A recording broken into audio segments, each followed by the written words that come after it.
Hello friends, കഴിഞ്ഞ ഒരു വീഡിയോയിൽ ചെടികൾക്ക് നൈട്രജൻ എത്രത്തോളം ആവശ്യമാണ് അതിൻ്റെ പങ്കിനെക്കുറിച്ചായിരുന്നു. എന്നാൽ നിങ്ങൾ കേട്ടിട്ടുണ്ട്, ഇടിമിന്നൽ ഉണ്ടാകുമ്പോൾ ടൺ കണക്കിന് നൈട്രജൻ ഭൂമിയിൽ പതിക്കുമെന്ന് നിങ്ങൾ കേട്ടിട്ടുണ്ട്. ഇതെങ്ങനെയാണെന്ന് സംബന്ധിച്ച് നിങ്ങൾക്ക് എന്തെങ്കിലും ഐഡിയ ഉണ്ടോ? നിങ്ങൾ കണ്ടിട്ടുണ്ടോ അങ്ങനെ? അത് പറയുന്നത് ശരിയാണോ? നമുക്കതിനെ ശാസ്ത്രീയമായിട്ടൊന്ന് വിശകലനം ചെയ്യാം. നിങ്ങൾക്കറിയാം, നമ്മുടെ ഭൗമ അന്തരീക്ഷത്തിൽ 73% നൈട്രജനാണ്. അതുപോലെ തന്നെ 21% ഓക്സിജനും ഉണ്ട്. ശക്തമായ ഇടിമിന്നൽ ഉണ്ടാകുന്ന സമയത്ത് 30,000 ഡിഗ്രി സെൽഷ്യസ് വരെയും ചൂട് ഉൽപ്പാദിപ്പിക്കുന്നുണ്ട് ഇടിമിന്നലിൽ. അത്രയും ചൂട് ഉൽപ്പാദിപ്പിക്കുമ്പോൾ അത് നൈട്രജൻ ആറ്റങ്ങളെ വിഘടിപ്പിക്കും. നൈട്രജൻ ആറ്റങ്ങളെ വിഘടിപ്പിച്ചു കഴിഞ്ഞാൽ അത് അന്തരീക്ഷത്തിലുള്ള ഓക്സിജനുമായിട്ട് കൂടിക്കലരും. അങ്ങനെ നൈട്രജൻ ഓക്സൈഡ് ഉണ്ടാവും. ഈ നൈട്രജൻ ഓക്സൈഡ്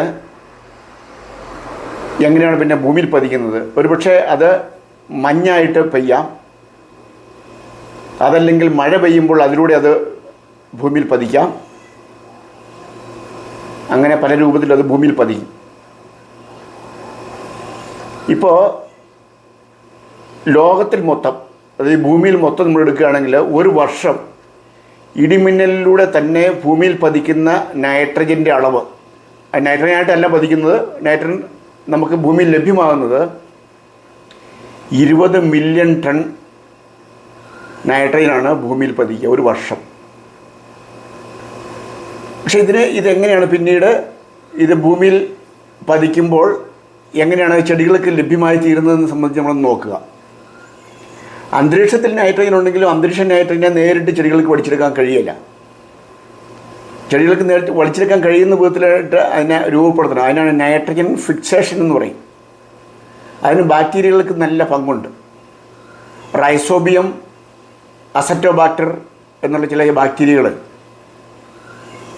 പ്രവർത്തിച്ച് അമോണിയനെ നൈട്രേറ്റായിട്ട് കൺവേർട്ട് ചെയ്യും.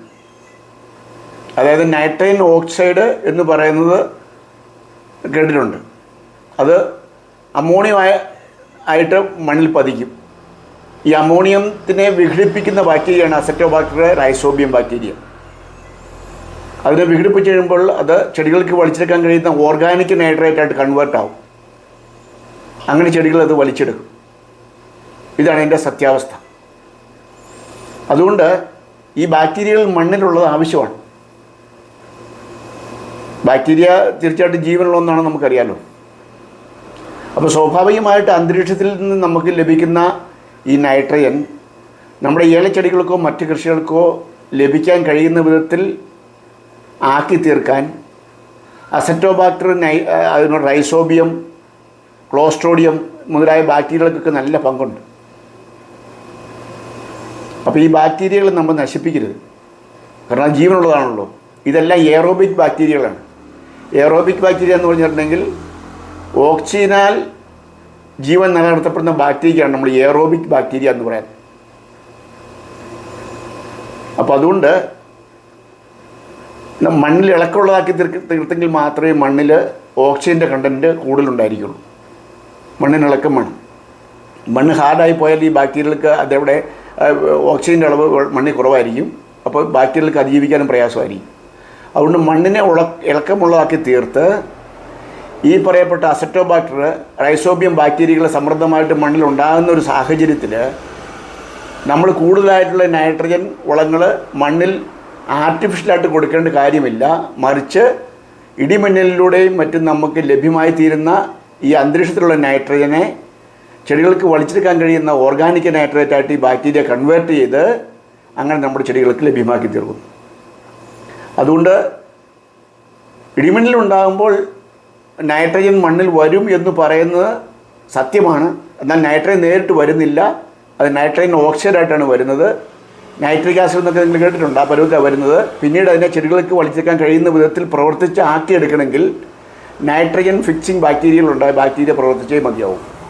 അപ്പോൾ മണ്ണിനെ നമ്മൾ രാസവള പ്രയോഗത്തിലൂടെ വിഷപ്രയോഗത്തിലൂടെയോ നശിപ്പിച്ചു കഴിഞ്ഞാൽ ഈ സ്വാഭാവിക നൈട്രജനെ വലിച്ചെടുക്കാനുള്ള ചെടികളുടെ കഴിവ് നഷ്ടപ്പെട്ടു പോകും. ചെടികൾക്കല്ല കഴിവുള്ളത്, ബാക്ടീരിയകൾ നശിച്ചു പോകും. അപ്പോൾ ചെടികൾക്ക് ലഭ്യമാകാതെ വരും. അതാണ്. അപ്പോൾ അതുകൊണ്ട് ഈ ഇത്തരത്തിലുള്ള കണ്ടുപിടുത്തങ്ങൾ പലപ്പോഴും നമുക്ക് ശാസ്ത്രീയമായ വിജ്ഞാനം പ്രദാനം ചെയ്യുന്നവയാണ്. അപ്പോൾ ഒരുപക്ഷെ അറിവില്ലാത്ത കാലത്താണെങ്കിലും പണ്ട് മുൻകാലങ്ങളിലുള്ള നമ്മളുടെ പൂർവികർ അവർ കൃഷിയിടങ്ങളിൽ ഇങ്ങനെയുള്ള വിഷപ്രയോഗങ്ങൾ നടത്തിയിരുന്നില്ല. അന്ന് ഈൽഡിങ് കൂടുതലുണ്ടായിരുന്നു, സ്വാഭാവികമായി. അന്ന് ചെടികൾക്ക് അത്രയും രോഗങ്ങളോ മറ്റ് കുഴപ്പങ്ങളോ ഇല്ലായിരുന്നു, പ്രതിരോധശേഷി കൂടുതലുണ്ടായിരുന്നു. ഇതെല്ലാം ഉണ്ടായതിൻ്റെ ആ പെർഫെക്റ്റ് ആയിട്ടുള്ള ഇക്കോ സിസ്റ്റം അന്ന് നിലവിൽ നിന്നു എന്നാണ്. മണ്ണ് വളരെ ഹെൽത്തി ആയിരുന്നു. അതിൻ്റെ കാരണം നമ്മൾ ആ വിധത്തിൽ മണ്ണിനെ സംരക്ഷിച്ചിരുന്നു എന്നുള്ളതാണ്. അപ്പോൾ ഈ തിരിച്ചറിവ് ഇപ്പോൾ എന്ത് ചെയ്യണം? മണ്ണിനെ പൂർവ്വസ്ഥിതിയിലാക്കിയിട്ട് സ്വാഭാവികമായൊരു ഇക്കോ സിസ്റ്റം ഉണ്ടാക്കിയെടുക്കാൻ കൊണ്ട് നമ്മളെ സഹായിക്കും. അപ്പോൾ ഇന്നത്തെ ഈ വിവരങ്ങൾ നിങ്ങൾക്ക് വിജ്ഞാനപ്രദമായിരുന്നു ഞാൻ വിചാരിക്കുന്നു. സമാനമായിട്ടുള്ള കൃത്യതയുള്ള വിജ്ഞാനപ്രദമായിട്ടുള്ള വിവരങ്ങളുമായിട്ട് നമുക്ക് മറ്റൊരു വീഡിയോയിൽ കാണാം. അതുകൊണ്ട് ചാനലിലൂടെ നിങ്ങൾ സബ്സ്ക്രൈബ് ചെയ്തില്ലെങ്കിൽ സബ്സ്ക്രൈബ് ചെയ്യുക, നിങ്ങളുടെ വലിയ കമൻറ്റുകൾ രേഖപ്പെടുത്തുക. മറ്റൊരു വീഡിയോയിൽ നമുക്ക് വേറൊരു വിഷയമായിട്ട് കാണാം. അതുവരെ ഗുഡ് ബൈ.